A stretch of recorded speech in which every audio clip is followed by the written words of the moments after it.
Okay, welcome everybody. Thank you for being here this evening. My name is Duncan White, and I convene the Writers Speak series for the Mahindra Humanities Center. Today, it is my great pleasure to introduce Geoff Dyer in conversation with Maya Jasanoff, an event that is the product of a partnership between the Mahindra Humanities Center and the Minda de Gunzburg Center for European Studies. I want to begin by thanking the teams in both centres for all their hard work in making this event possible. We are all very grateful. Geoff Dyer is a writer whose work I first picked up when I was an undergraduate in the late 1990s. Reading Paris Trans, his third novel, was a revelatory experience. Here was a writer whose stylish sentences switched between effortless cool, intellectual seriousness, and self-deprecating irony. I have been on a steady Dyer diet ever since. It is something of a cliche to say a writer's work defies summary, but in Geoff's case, it is really true. His books move between genres and subjects with dizzying and brilliant results. He is the author of 4 novels, The Colour of Memory, The Search, Jeff in Venice, Death in Varanasi, and the aforementioned Paris Trans, as well as 16 works of non-fiction, in which he has written about jazz, art, film, photography, and travel, often in the most unexpected ways. In The Missing of the Somme, he wrote about the way we remember, memorialize the First World War, and more recently, in Another Great Day of Sea, he gave an account of his time as writer-in-residence aboard an American aircraft carrier. Perhaps predictably, like many writers, the book I return to most often is Out of Sheer Rage, a book about failing to write a book about D.H. Lawrence. Geoff's most recent work is The Last Days of Roger Federer and Other Endings, which was published last year. Geoff lives in Venice, California, and is writer-in-residence at USC. In conversation with Geoff today is Maya Jasanoff, the XD and Nancy Yang Professor of Arts and Sciences and Coolidge Professor of History here at Harvard, where she is also resident faculty at the Center for European Studies. Maya is the author of 3 extraordinary award-winning books of history. In Edge of Empire, she illuminated the history of the British Empire by exploring the perspective of art collectors. Liberty's Exiles is a global history of the loyalists who fled revolutionary America. And her most recent book, The Dawn Watch, Joseph Conrad in a Global World, is a truly masterful account of how a rapidly changing world shaped a great writer. And like Geoff, Maya has also written an account of an extended time living aboard a ship, although in her case, it was a giant container vessel as it made its way from Hong Kong to Southampton via the Suez Canal. I encourage you to read that brilliant essay in the New York Review of Books. Okay, before we start, I'd like to gently remind you all to please silence your cell phones. There will be an opportunity to ask questions later on. We only ask that you please raise your hand so that everybody can hear the question that you are asking. We've got a microphone circulating that will be handed to you. So please join me in giving a warm welcome to Geoff Dyer and Maya Jasanoff.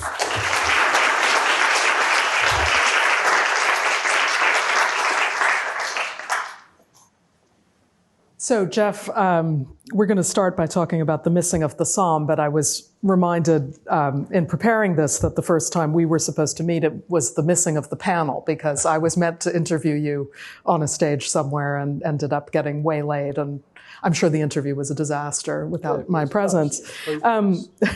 But I was hoping to talk with you this evening about the relationship between past and present fiction and nonfiction, and there's no one with whom I can imagine a more enjoyable conversation on this, because I often say to students that strong creative nonfiction, whatever that category is meant to mean, is often writing that is nominally about one thing, but is actually about something else. And your works seem to me to emblematize that kind of bait and switch that is so characteristic of the best creative nonfiction.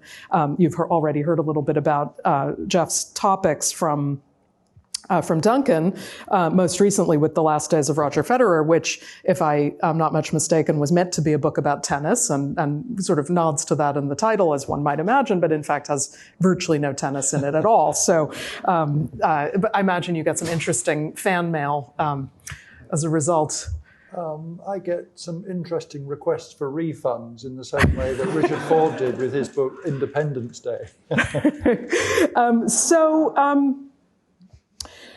To take us back, though, to a book in which actually the title isn't so much of a bait and switch, I guess, which is The Missing of the Somme, which is a book that was published in 1994 and is soon to be reissued with a preface by our own Drew Faust, is a meditation on the heaviness, really, of World War I, the Great War, as everyone knew it then, over Britain, over Europe, over the young Geoff, decades, generations after this event.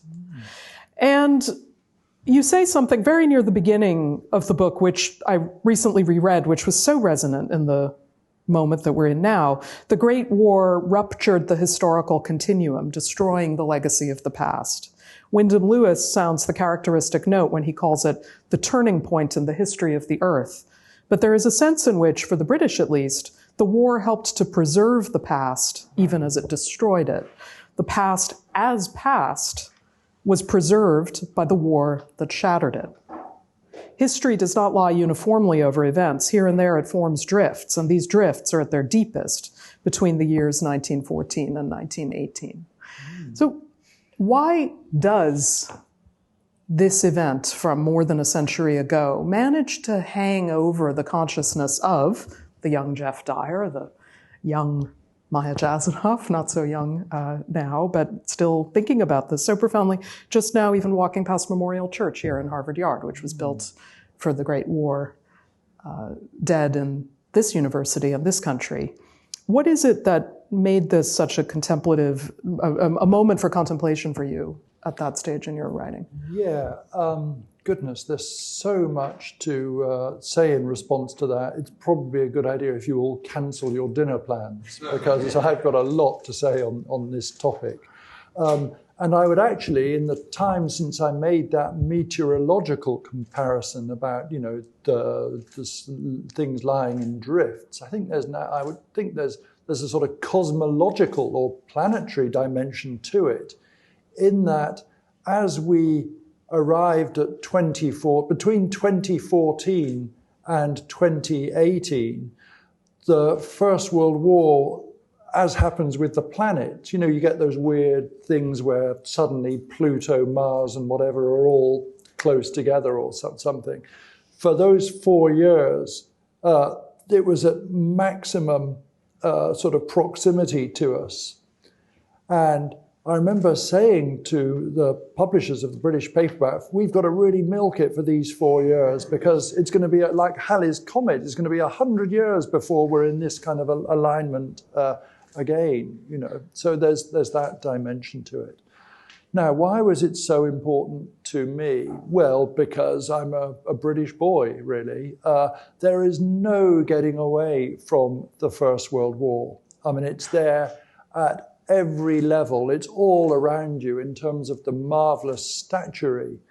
Those of you who've taken the Heathrow Express from Heathrow to Paddington, when you arrive at Paddington, I mean, there is one of the most beautiful First World War memorials on Platform 1, dedicated to the lives of the railway workers who died. It's Charles Sergeant Jagger's wonderful statue of a soldier, bigger than life size, reading a letter. It's really, really beautiful. And it fares so well in comparison. All of these First World War memorials are really rather wonderful. They fare so well in comparison with the dreadful public sculptures by Tracy Emin or whoever it is. They're just rubbish, these things. I mean, there's a sort of crisis of public sculpture now, whereas the 1920s were a boom time for public sculpture, and it's all around London. It's all around Britain. It's also all around the world, really. So the extent to which this was a global conflict, you can find yourself in some really quite small town in Australia, or even further afield, New Zealand, and there are war memorials there. Very, very moving, the Australian war memorials. The Anzac Memorial in Sydney, the ones in Britain typically are inscribed like it was unveiled by His Majesty the King or whatever it is, so that's obviously incredibly off-putting. In Australia, the Anzac Memorial, there are two stones. It says this stone was laid by a citizen, and then this stone was laid by a soldier. So there's that lovely Republican dimension to the Australian commemoration. Republican in the non-American sense, of course. So there's that. But what I think is quite interesting is that, at one stage in my life, when I was a kid growing up, we were chronologically closer to the First World War than we are now to the Second. So I can remember so vividly going round to my friend Gary Hunt's house to play, and I would say something like every other time we were there, his granddad would drop his trousers to show us his big gouged scars of shrapnel wounds from the First World War. So there it was, very much in the realm of living memory. And it was pretty universal that this was, the high point of these people's lives, even though it was often also it was certainly the most significant experience. So it was something which, of course, we went on to learn about at school. But before then, that word, the som, that single mossy syllable, it sort of hung over my childhood as this terrible thing that had happened. And I think, so it was everywhere. But this is the distinction that I would make. My childhood was so completely dominated by the recreation in a really fun way of the Second World War. All of our games were to do with the Second World War. All of the films we watched were the Second World War. And it was a particular version of the Second World War. It really, in truth, it didn't have anything to do with the Holocaust or the Eastern Front. It seemed like fun in a way. Whereas the First World War existed entirely in the realm of memory. You write a lot in the book about photography of the war. And there's a great line you have also pertinent for the Second World War. You say, Theodor Adorno famously said there could be no poetry after Auschwitz. Instead, he failed to add there would be photography. Oh, yeah. And the photography of the First World War is enormously powerful and important in your book, and also provided a sense of presence of the war for those seeing those photographs then as now, even as it seems to create some sort of sepia-toned veil over the past. And the footage of the period even more so, right? Because as you point out, they were filming in 16 to 18 frames per second, but we screen those at 24 frames per second. So there's this rushed quality. It's as if the past is sped up, and it only makes it seem that much more remote. I'm wondering if you could talk a little bit about that sense that it was ever present, and yet it was also ever present in a completely locked down past. Yeah. There's lots to be said about this as well. It was, I think it's in Roland Barthes' book, Camera Lucida, where he defines the tense of photographs. Yeah. And I think he's looking at the photograph of the person who assassinated Lincoln, and he looks at this picture and says, this is the tense of photography. He is dead, and he is going to die.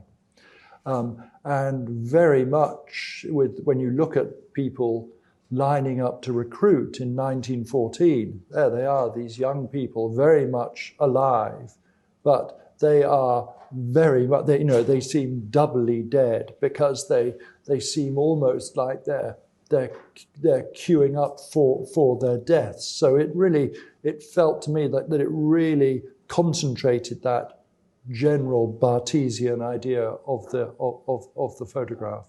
But do you think that the heft of the memory would be different if we had had a different kind of visual record of it? Suppose there had been 24 frames per second film or color photography or something like that. Yes, it's interesting, isn't it? That I forgot what's his name, the Lord of the Rings director, Peter Jackson, who did that thing of colorizing that footage, and it's very, very interesting because the Second World War was never locked into the past, so it's very odd when he does this thing of freeing this footage of the First World War from the past. There's been another this is sort of an answer to your question.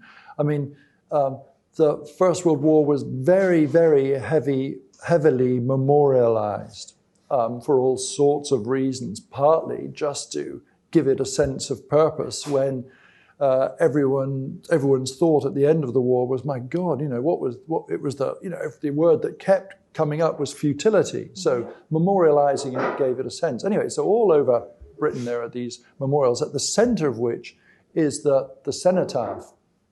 And on the 11th of November every year, there are these really quite very distinctly unmoving to me. The cenotaph is a great monument.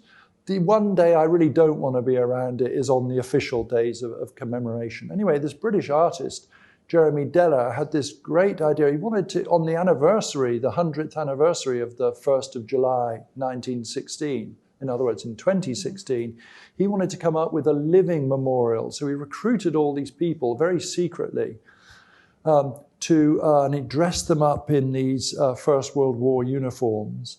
And then these thousands of people would sort of congregate in various places. It was completely unannounced. And they would silently, so there they'd be at King's Cross Station or something, these soldiers.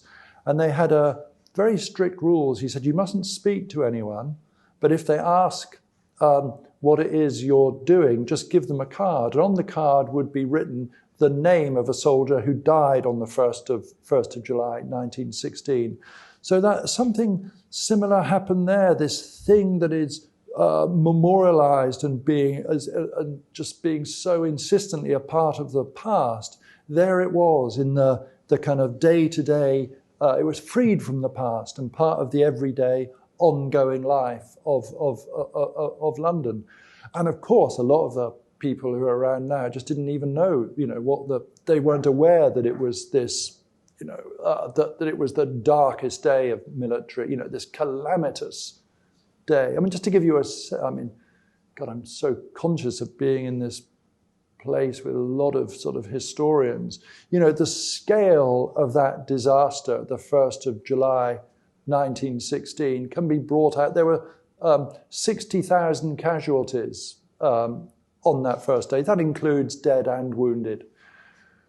But that's a lot of people. That's the number of American dead roughly in the Vietnam War. So the historian John Keegan, very definitely not a man given to trite emotionalism, said some of that day. He said it brought to an end a vital age of English optimism, which has never been recovered. Quite a claim. Yeah, I mean, I'm struck at thinking about the ways in which the English have made an art out of turning tragedy into a source of national pride. But indeed, you're right.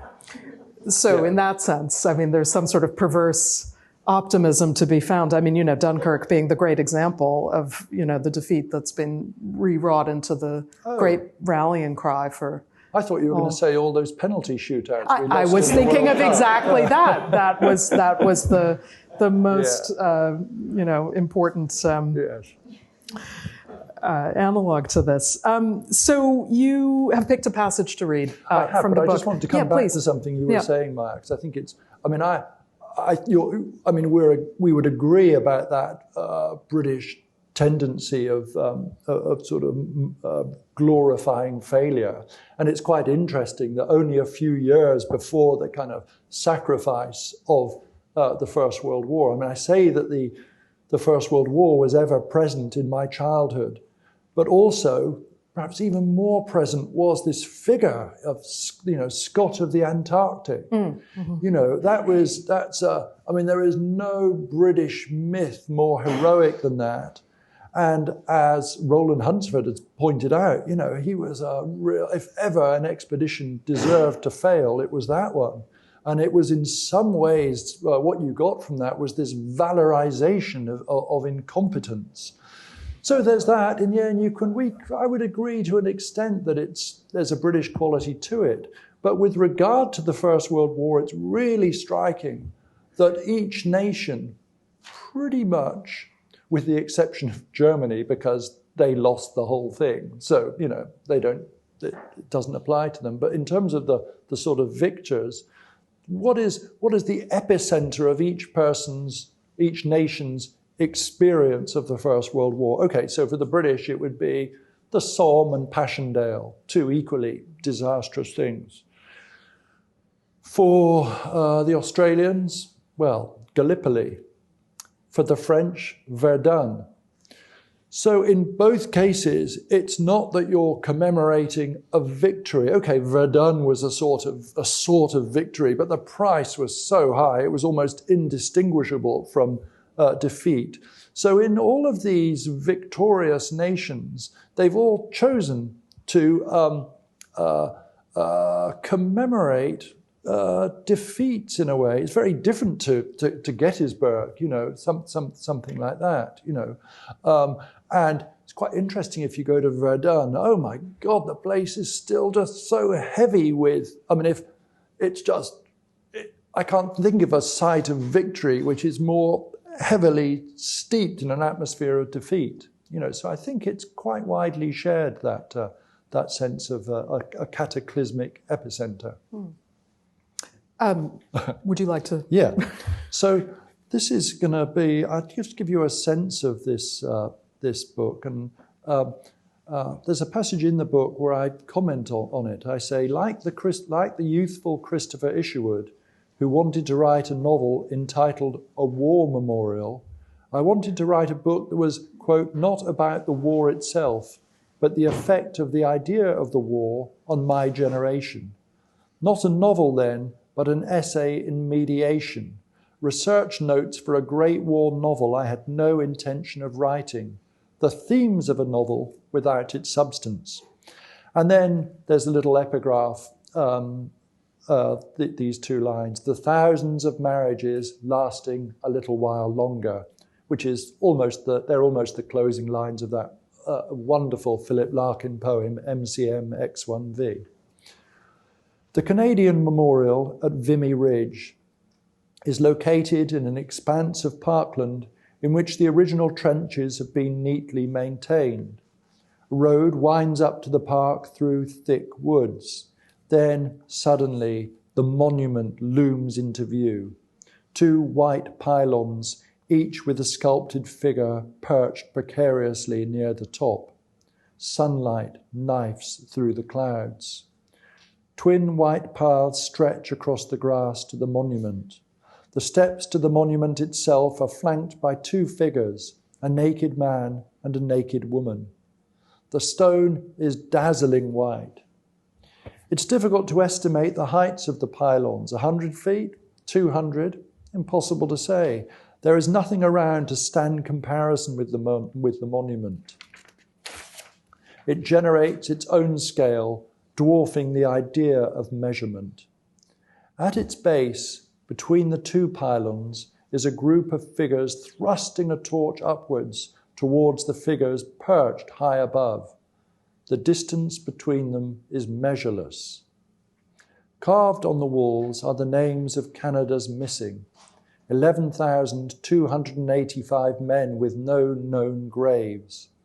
I walk round to the east side of the monument where a group of figures are breaking a sword. Far off in the other corner is another similar group whose details I cannot make out at this distance. Between them, brooding over a vast sea of grass, is the shrouded form of a woman, her stone robes flowing over the ground. The figure spans millennia of grieving women, from pietas showing the weeping Virgin to photos of widowed peasants wrapped in shawls against the cold. Below her, resting on a tomb, are a sword and steel helmet, the shadow of the twin pylons stretching out across the grass. The memorial took 11 years to construct. Unveiled finally in 1936, it was the last of the Great War memorials to be completed. Walter Allward, the sculptor and designer, explained its symbolism in the following terms. The grieving woman represents Canada, a young nation mourning her dead. The figures to her left show the sympathy of Canada for the helpless. To her right, the defenders are breaking the sword of war. Between the pillars, Sacrifice throws the torch to his comrades. High up on the pylons are allegorical figures of honor, faith, justice, hope, and peace. Discounting the allegorical defenders, there are no military figures on the monument. The steel helmet on the tomb is the only clear symbolic link with the war it commemorates. The figures at the base of the pylon strain upward, straining to rise above their grief, to surmount it, until, like the figures nestling in the sky above them, they can overcome it. This vertiginous transcendence is counterposed by the earthward gaze of the woman. Mute with sorrow, she makes no appeal to the heavens, but fixes her eyes on the ground, making an accommodation with grief, residing in loss. I was living in New Orleans when the Gulf War ended. The city was swathed in yellow ribbons, and each night I watched news reports about soldiers returning home to their loved ones, their sweethearts, hugs and tears, brass bands playing, kisses, babies born while their fathers were away in the desert of Kuwait. But what about the soldier with no girlfriend, no wife, no sweetheart to return to? The loner, returning to nothing, surrounded by ticker tape reunions, reminding me of a photograph from the Great War that there was no one around to take. Sepia weather, shouldering his kit, making for the railway station, heading home through force of habit, holding his peace, coughing, the sky sagging over damp shires, the names of stations, dead men's faces, rain falling on smoke-stained towns. From now on, this is what life will be, staring through a rain-grimed window, waiting for the journey to be over with, houses and brooks passing by, fields of wet nettles. That's that. The real tragedy of the war, as captured in that passage, is coming home and not being memorialized, or having the war not be remembered at all, which I was thinking about in connection with your reference to the Gulf War in that passage. And as I reread it, I thought suddenly, oh, Iraq. And then I realized, no, it was actually the first Gulf War, which even now one tends to forget about. Another first and second, when the first we didn't know there would be a second. So to follow that thread, actually, about war and its legacies in the past, to war and how it is or isn't remembered and registered in the present, I thought that I was pretty intrepid when I got on a container ship to sail from China to the UK, but you, in a really spectacular feat of one-upsmanship, then the following year got on an aircraft carrier. And I was wondering, who had the bright idea to invite you onto an aircraft carrier? Oh, well, it was this very, very bright person, me. I mean, my friend Alain de Botton had this kind of little gig at Heathrow Airport to be writer-in-residence for the week, and he so enjoyed that. He set up this foundation to put, there are writers in residence at universities, even in, quite a lot of places. And he thought, what about having a writer in residence at some really unusual place?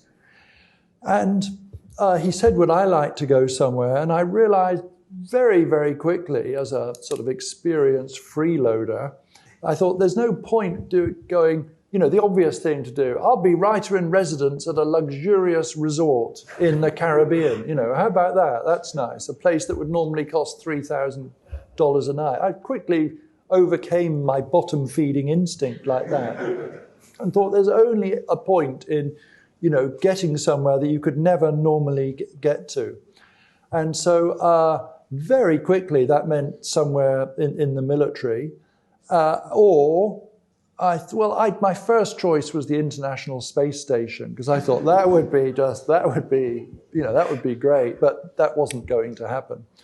So I said to Alan, if you can get me onto an American aircraft carrier, I would like that. I didn't want to be on a British one, which I couldn't have been on, because at that point we didn't have one, because we couldn't afford it. And there's other reasons. You still can't afford it, even though you have one now. But yeah. It doesn't work properly. Anyway, so, and and then sort of incredibly, I got a call back 6 months later. He'd said, okay, that's all sorted out. When do you want to fly to Bahrain? And it seemed incredibly easy to do. And then I said, Alan, that was really quite simple. He said, it's the most difficult thing I've ever had to do, because he got a call from I'm going to mangle the name, the department of whatever, saying, look, we gather there are two Geoff Dyers whose names are spelt the same. One is a totally respectable journalist for the Financial Times, and the other is this person who seems to write these novels about taking ecstasy and all this kind of stuff. Please tell me it's the first one, not the second. Somehow it became okay for the second one to go along. And it turns out they made a good decision letting me on, because I was so full of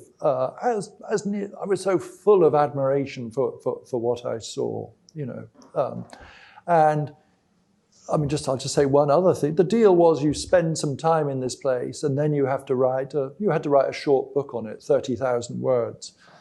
So I'm always so worried about not having enough to say that I thought, well, I'll write a lot. And then I realized I'd written 60,000 words, and I thought, okay, that's great, because I can cut it down to 30. Then I realized I'd become peculiarly attached to all 60,000. So I effectively halved my rate of pay by writing twice as much as I was obliged to. And developed a stoop, I gather, from the... Well, Duncan, as you'll have noticed, is taller than me, but there was a guy on the aircraft carrier who was even taller than me, and he wouldn't even fit in his bunk. It was the stoopingest place I've ever been. But it wasn't just crowded like that, cramped like that. It was also, there's 5,000 people on this thing, and it's incredibly intense in every way. And then, I'll just say before we get serious again, recently my wife and I were in Trieste, which turns out to be a rather boring place.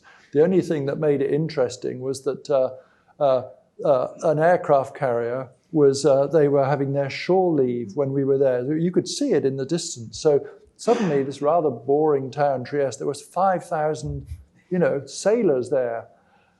And I don't want to reduce them to stereotypes, but I think it's fair to say what they were hoping for in their time on shore was rather different to the cafe life of this fading outpost of, And anyway, then they were everywhere, though. And so I would always say, hello, hi, I've also served. They were like, yeah, sure, Yeah. So you chose a passage from your 60,000 words. I'm not quite sure how many of the words. Do we need to pay you extra for each Well, I thought I'd read about 40,000, if that's okay. There's a little bit about this that needs explaining. First of all, so there were various writers going to various places. Each of us was with a Magnum photographer. And I was with this photographer who I refer to throughout the book only as the snapper. And then the other bit of explanation required is that on the aircraft carrier, the land is referred to as the beach. So, the land is the beach. And then the other thing is that the religious advisor they call the bish, as in short for bishop, and the psychiatrist they call the psych. So that's just a bit of glossary. We'll pick up the story. It was actually the snapper who was escaping whose deployment was coming to an end. One of the last pictures he took before heading back to the beach was the one he'd had in mind right from the start, from our first morning on the ship. The infinite mirror of corridors at night, lit by the red glow of safety lights, where there was little foot traffic and a long exposure allowed the walkways to reflect on their own immensity. I'd been struck by this hall of mirrors thing myself, had jotted down variants of that phrase, infinite mirror effect, tunnel of mirrors, in my exercise book. It was a good and clever thing to have noticed.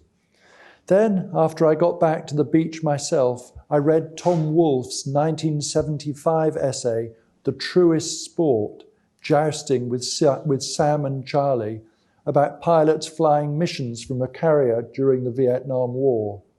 Wolfe had been through the walkways too, had noticed the way that, quote, as you look on and through these hatchways, one after the other, it's like a hall of mirrors. I read this passage with a steady, oh shit sensation of self-confidence draining away. And the hatchways were only part of my worries.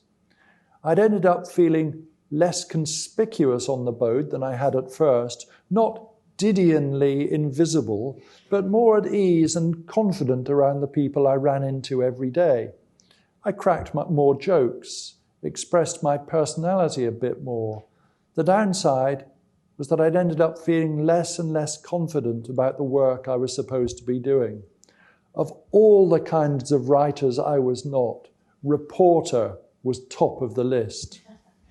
As a reporter, Wolfe also had the advantage that his pilots were flying real combat missions and actually ended up getting shot down and ejecting over the sea. But there was no getting away from the simple, non-circumstantial truth. The Truest Sport, Wolfe's piece, was a brilliant piece of writing, impossible to improve on except insofar as I got myself into a right old state. The way that I kept circling back to that phrase, except insofar as, was proof of that. I mean, what kind of phrase was that? What kind of writer would use that even once, except one who was caught like a rabbit in the headlights of another writer's brilliance? Like a rabbit in the headlights. I was in the infinite feedback loop, a mirror hall of self-doubt, intensified by the way that Wolfe actually improved on his unimprovable essay with his book, The Right Stuff. Taking off and landing from a carrier had gotten safer since the time of Wolfe's essay. It had already gotten safer by the time Wolfe was writing his piece. But in essentials, the carrier experience hadn't changed significantly since Vietnam, or even since the Second World War. It's all about noisy planes taking off and landing on a flat platform in the middle of the ocean. Wolfe likens it not to a postage stamp, but, and I quote, to a heaving, greasy skillet, and it's also about large numbers of people living together in cramped conditions, eating greasy skillet food. Photographs of life on board a carrier in the build-up to the Battle of Midway are remarkably like the ones you could take today, like the ones the snapper had been snapping. Allow for small adjustments in clothing and technology, and the pictures were practically identical. Much is made of the swagger and confidence of pilots, especially Navy pilots, the ones who land on carriers the size of postage stamps or skillets. But confidence is essential to writing too. You can't do it with talent, but you can't do it without confidence either. And Wolfe had taken a giant shark-sized bite out of mine. Once your confidence goes, other things start to go with it. You fall into depression. You begin to dread the page, the words, the futility of putting the latter on the former. I was like a pilot in the process of losing it, the veteran of thousands of arrested landings and catapulted launches. That joke is in the text, by the way. I wasn't apologizing to you. Launches who just can't do it anymore, who gets the shakes at the mere thought of being hurled off the deck and into the black dog of night, constantly on the brink of seeing the Bish or the Psyche and telling them that he can't do it anymore, that a zero defect mentality has given way to a zero ability mentality, to zero ability. Lying awake at night, knowing that the thing he is, a pilot, a Navy pilot, is really the thing he was, that it's only a matter of time before others find out too. So by the time he gets suited up and ready to go, he's already exhausted and used up. Climbs into the cockpit, connects all the tubes and harnessing, goes through the checks and is shocked to discover all over again what he's been discovering for a while now, that there's no place on Earth he'd rather not be. Still able to process all the information and data coming his way from the flight deck and the instrument panels, but none of it sufficient to drown out the words that are sounding through his head. Abort, abort, abort, or eject, eject, eject. But he just sits there and braces and gives the thumbs up and hangs on as, once again, he's flung out to sea. Who's maybe okay while he's airborne and up there, flying the mission, on cruise control, enjoying the view, but feels sweat trickling down his ribs as the time comes to take his place in the recovery formation, who is so convinced that this time he's going to slam into the fantail that he comes in too high, misses all the arresting wires and bolts, which means he's got to go round again, got to go round and come back and do the whole damn thing again, which has become more difficult as a result of that earlier failure. If only, he thinks, he could be one of the guys on the deck, watching the planes come in, not doing it himself, just observing others doing it, not writing it, just reading about it. I should just explain that, these pilots, nearly all of them had decided they wanted to be carrier pilots after seeing Top Gun. And that swagger is so an essential part of them. And I got really quite friendly with two of them. Interesting, one of them a woman. That's that is just got a great thing in sort of naval kind of change, the number of women on the carrier. And then this other guy called Disney, he was really swaggering. He said about two-seater planes. He said, two-seater plane. What is it? He said, that's just a plane with a pilot and then a piece of self-loading baggage in the back, referring to the navigator. So, really pretty hardcore.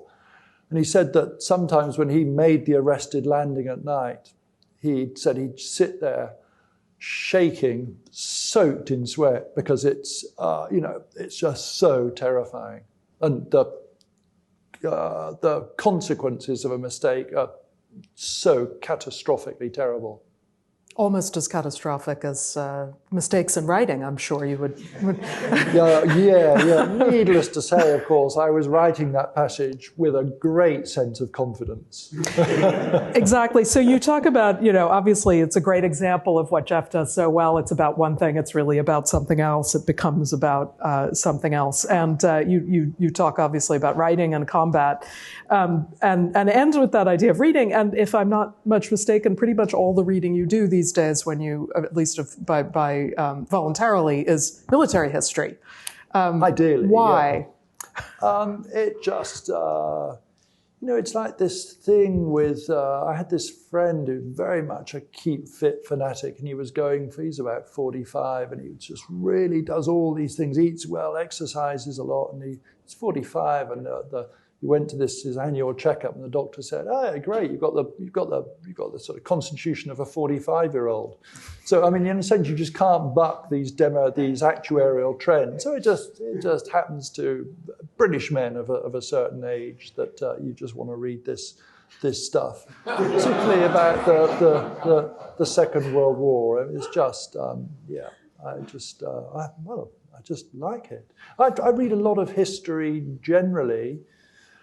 The problem is that I can retain so little of it. Well, it means you just have to keep reading it on and on so that you can retain, it won't be repetitive if you forget it each time. But this, on a somewhat more serious note, so this book, you were on the aircraft carrier in the early 2010s, right? And the U.S. had just withdrawn from Iraq, but was still engaged in Afghanistan. And there's actually virtually no mention of combat in the book.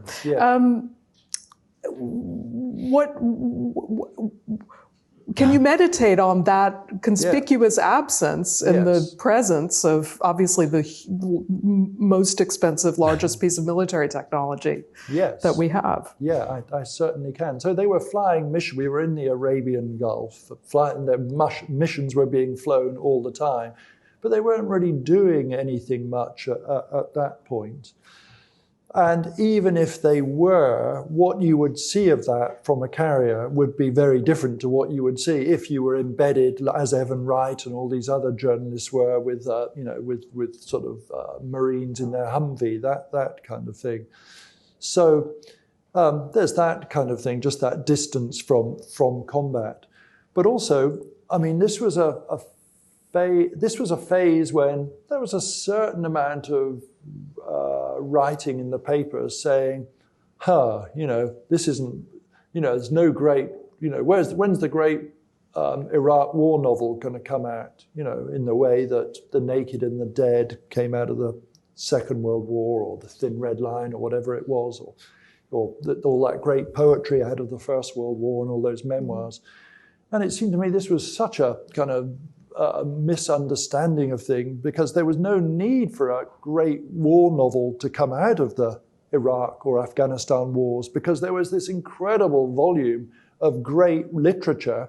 It was just not in the form of the novel. It was coming out in the form of this reportage by, David Finkel, Dexter Filkins. I mean, there's so many. It was just every kind of month there was a terrific book coming out. And with all of that, I mean, there was that was being taken care of by other people. So, and I certainly didn't think it was no one would be interested in me saying, taking up the sort of Christopher Hitchens debate, should we have done it? By then, I think it was obvious that we shouldn't have done.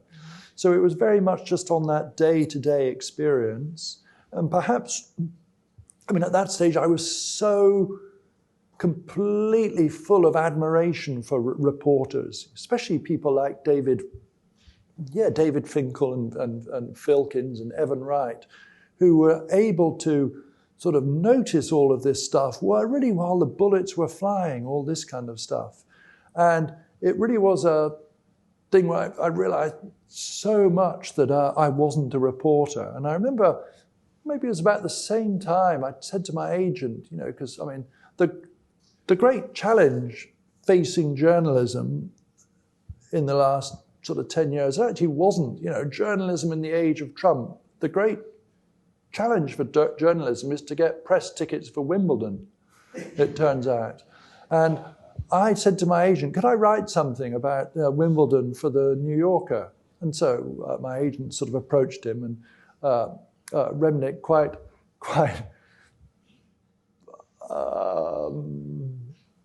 fairly said, yeah, if he wants to do some serious reporting, not just riffing on things. So yeah, I was really, that passage I read was quite serious about my feeling both how exacting and demanding it is to be a reporter and how I just can't seem to do it. For all sorts of reasons, which Duncan will relate to, the famous Didion passage that I quote, where she says, I don't quote, I allude to, where she says, her one advantage is she's so physically small, so neurotically inarticulate, nobody notices. But here am I, lanky old me, everybody was, there. I was always in the way. That's what I mainly was. I was always, excuse me, sorry, that English thing where you're always apologizing. I was just always in the way. Well, you're such an exquisite reporter of yourself that you can't report on other people's Well, experiences. there's, perhaps.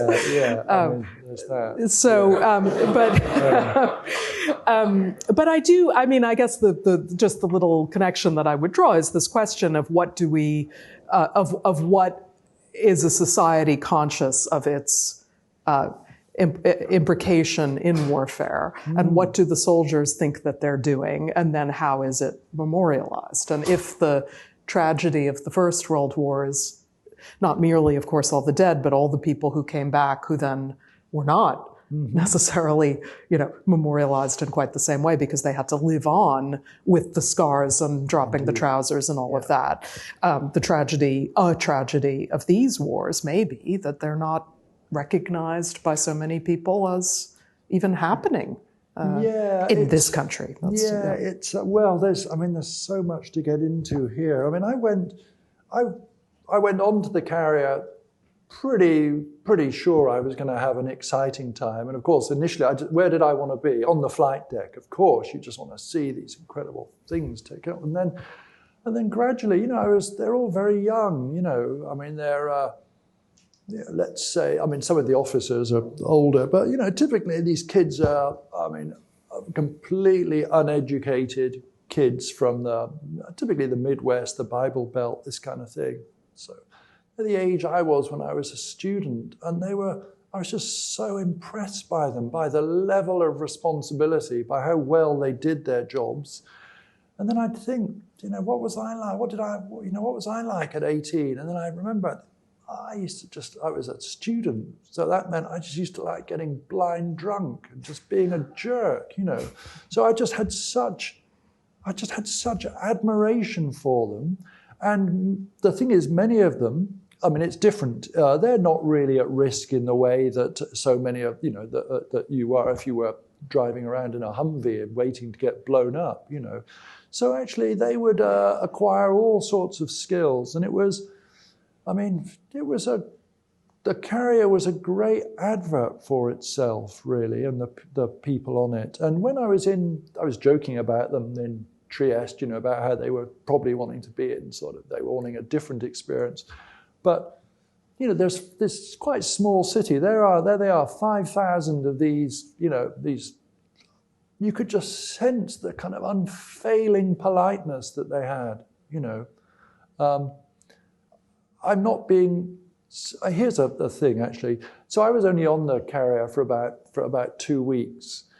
If I'd stayed for a month, I wouldn't have had a different experience. 2 months, I wouldn't have had a different experience. Maybe if I'd been there for the whole tour of 9 months, maybe I'd got more into got a greater sense of the tensions and all this kind of thing. But my experience was I was just overwhelmed with admiration for almost everybody, even those who were politically just a million miles away from me. It was an admirable. It was just I really had such respect for everyone I met. So you managed to get somebody to clear you security-wise and pay for you to go to spend 2 weeks on an aircraft carrier and write twice as many words as you were supposed to about it. You also seem to have gotten the Tourist Board of Tahiti to pay for you to go there and write the very opposite of what I think they might have wished to see said about their island. Yeah. Could you talk a little about how you fulfilled your bottom-feeding instincts in this? Well, I'd been interested in Gauguin I'd become interested in Gauguin, so I wanted to go to Tahiti, and then the opportunity fell into my lap, so I was really keen to go. And it really is, I read, I can't remember who said it now about Tahiti, because I was disappointed by it, and then they said that even by the time Gauguin got there, it was he paints this paradisiacal version of it. So even by the time he got there, it was as much becoming a symbol of sort of paradise lost. And it's like so many places in the world, it's just become this manicured thing which has given itself over to tourism so completely. And yeah, whereas the US Navy might have felt that this was an excellent little recruitment brochure I'd written, they certainly didn't feel that in Tahiti. Yeah, because it was. Then I kept trying to upgrade my experience. Because you've seen these pictures of these wonderful resorts in French Polynesia. So we'd get onto the tourist board, this artist who was there, and we'd say, yeah, don't you think if Gauguin was around now, he'd want to go, and I'd looked it up in the literature, don't you think he'd want to go to Bora Bora or whatever, or is that where Bin Laden ended up? Anyway, one of these lovely islands, but anyway, no, we were stuck in Ivaoa, which is, Would you like to share the passage, and then I'll ask you maybe one more question. We'll move over to the audience. Oh yeah, I chose this because I thought it would say something about my relationship to historical fiction. So we'll pick it up when Captain Cook lands there. When Captain Cook came here, it was amazing, a premonition of a picture in a brochure. I went to the spot where Cook and the Bounty and God knows who else had landed, a place called Venus Point. It's the most famous beach in Tahiti, which, like Bali, has no great beaches, even though it's famed for its beaches. And there were a few people sunbathing and paddling. The sand was black, which made it look like the opposite of paradise, a negative from which an ideal holiday image would be subsequently printed. Or perhaps I was just turned around by the jet lag. Are we 10 hours behind London or 10 hours ahead? I asked my guide, Joel. Behind, he said. New Zealand, on the other hand, is only an hour behind, but it's also a day ahead. In its intense, near contradictory concision, this was an extremely confusing piece of information to try to compute. This is almost certainly why Joel's next, ostensibly simple remark, "On Sunday, this beach is full of people," struck me as strange, even though, for several seconds, I was not sure why.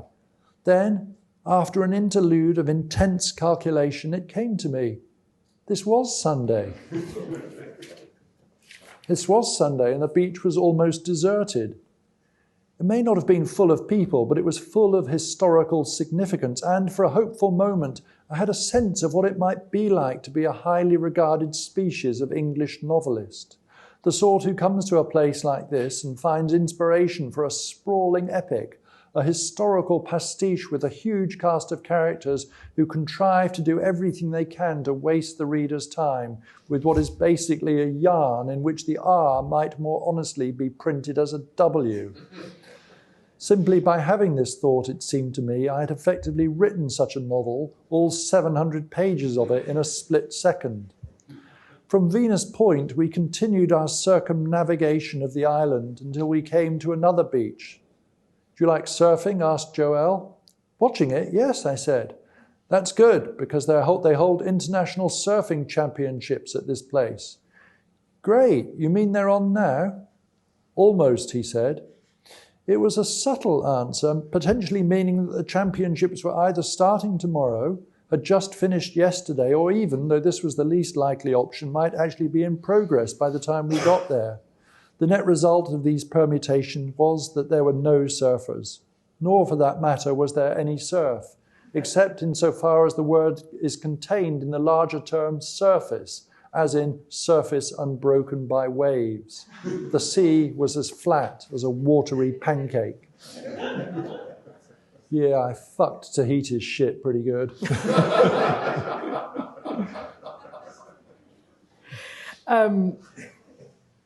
Just one thing about that. So you talk about, there's actually, embedded in there is an interesting twist on the Western linear chronology method of thinking about history, right? Which often will be progressing to something.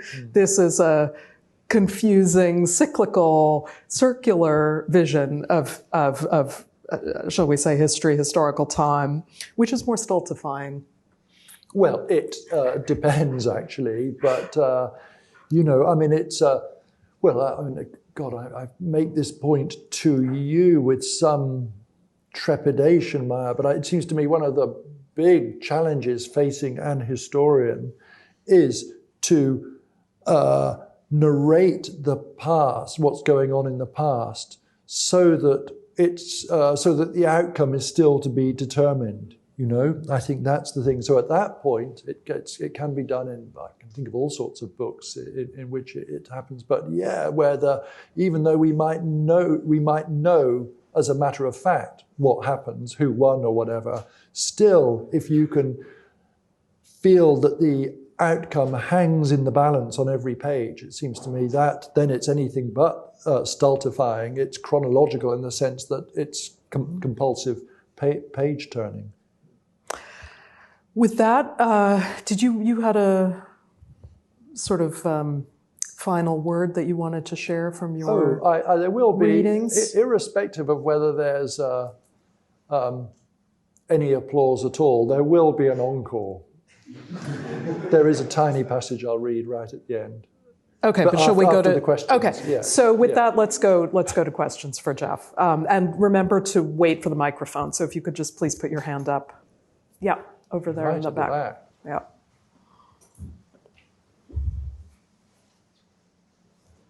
Hi, thanks very much. Thanks very much for being here. I just wanted to quickly say, I'm from Johannesburg, and I have this copy of Portrait with Keys by Ivan Savage, and your name's on the cover, which you gave a great review to. But I wanted to ask, in your Paris Review interview, you said the two most depressing words in the English language are creative nonfiction. And I've always thought about that quote because I find a lot of people sort of say that they're writing creative nonfiction, and sort of things that I've written have been described as that, but I'm wondering why you sort of said that you said the two most depressing words. Yeah. Well, first I'm going to do that thing that people always do when something like my words were taken out of context. So I was quoting that English playwright David Hare, who said for him the most depressing words in the English language were literary fiction. And then I say, actually, I think that's a really clever point, but perhaps the most depressing words in the American language are becoming creative nonfiction.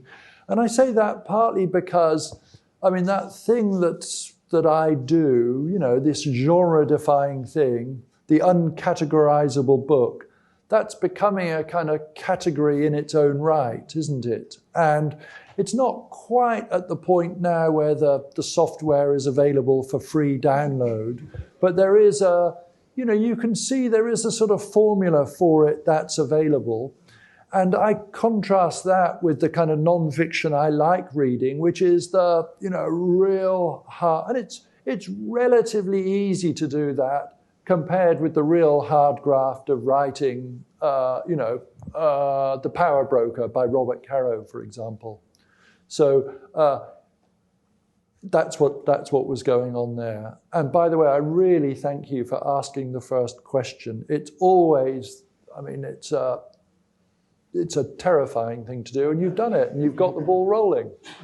Thank you. Yeah, look, it really is rolling. We've got a second question. So thank you. I love your sense of humor. I was on the aircraft carrier Kennedy once, and I went out to the very end of the flight deck, and there you may know that there's an extension that sort of dips down at the end. I don't know if it was on the aircraft carrier that you were on, but I looked out to that extension, and there welded was a peace symbol, which I thought was just wonderful, astonishing, and really welcome. I don't know if you have any other thing to say about that, but I'm interested in you talked about you're doing reading military history, I think. Yeah. So what are some of your favorite books that you've read recently, maybe, and why? Oh, Lord, there are Why are they your favorites? There are so many, and I don't know if you've done this deliberately, but of course my mind has gone almost entirely blank. All I can think of now is all those books by Anthony Beevor. You liked Max Hastings' Vietnam book, I think, didn't you? Yes. No, I didn't read that. No, I didn't. No. I'm forgetting his name now. What's the name of the American who wrote the 3-volume history of the Pacific War? Rick Atkinson. Oh no! I mean, no. He didn't do that. He did the 3 volumes of Rick Atkinson is great. Anyway, Max Hastings wrote a 1-volume history of the Pacific War, which was a real piece of. It just felt like it was hurried. Whereas this guy, his 3 volumes, I wish I could remember his name. Anyway, they are amazing actually, and you really feel that each of those, the battle for each of those islands is really hanging in the balance. I'm sorry I can't remember his name. I'll just say something about that Max Hastings book. He's writing about, I don't know, let's say he's writing about Iwo Jima or something, and he's describing a fight somewhere, and he says, there's a formula for writing military history. You do the grand strategy, and then you zoom in on and he says, he charged out of the foxhole with his gun and smote him, And I actually wrote a letter and somebody said how well written Max Hastings' book was, and I really thought it was hastily written. So I wrote this letter to The Guardian saying, no, it's actually, this is meant to be, in the Pacific War in the 1940s. It's not 1066, Hastings. And in that Guardian way, they chopped off the Hastings bit, thereby ruining the gag. But, yeah. Anyway, so that 3-volume trilogy about the Pacific War is amazing, actually. Yeah. See, the ball stopped rolling now. It did, yeah. The ball, it's because they worry about, oh, yes, sir. Yeah. People are worried about the length of this encore I've got lined up.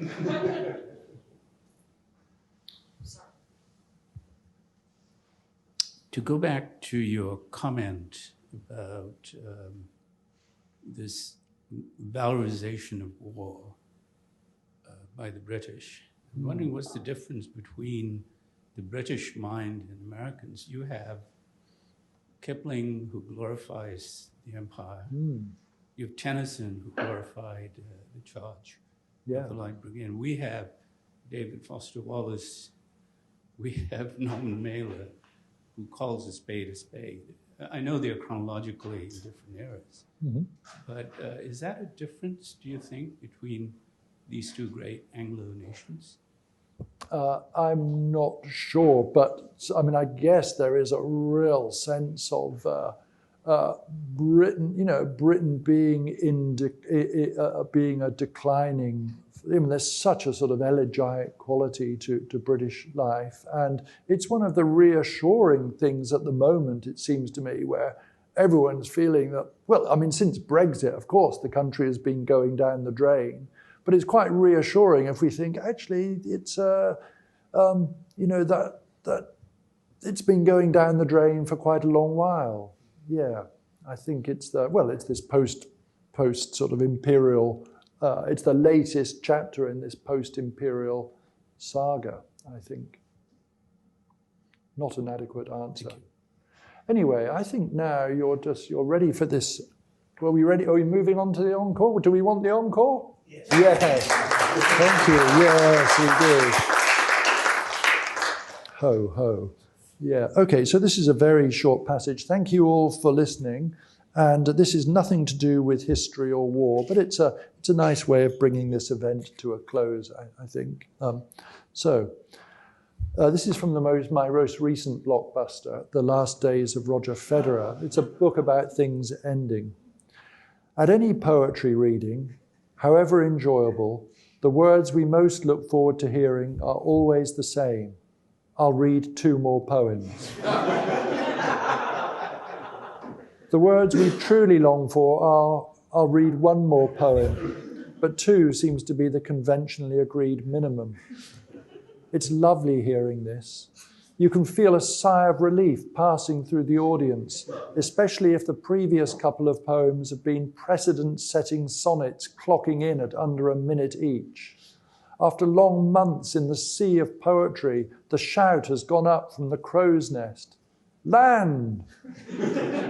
We're almost there. We've made it. We can practically taste the scurvy-healing lager being poured in a bar afterwards. But then these two last poems turn out to be the opposite of the sonnets that had served as a double full storm before the concluding multi-part epics. The felt duration of each is twice as long as Robert Browning's The Ring and the Book. Which raises a question. Why did we come if, while being here, we would end up being so preoccupied by no longer being here? Could it be that our deepest desire is for everything to be over with? We want encores, value for money, bang for our buck. But however vigorously we've been clapping and clamoring for more, there is invariably a sense of relief when it becomes clear that the band, despite our collective imploring, are not coming back. That the house lights have flicked on, bringing the last residue of applause to an immediate, slightly impolite halt, and that we can apply ourselves single-mindedly to getting a good place in the stampede for the exits. Beneath it all, writes Philip Larkin, desire of oblivion runs. That's it, dinner time.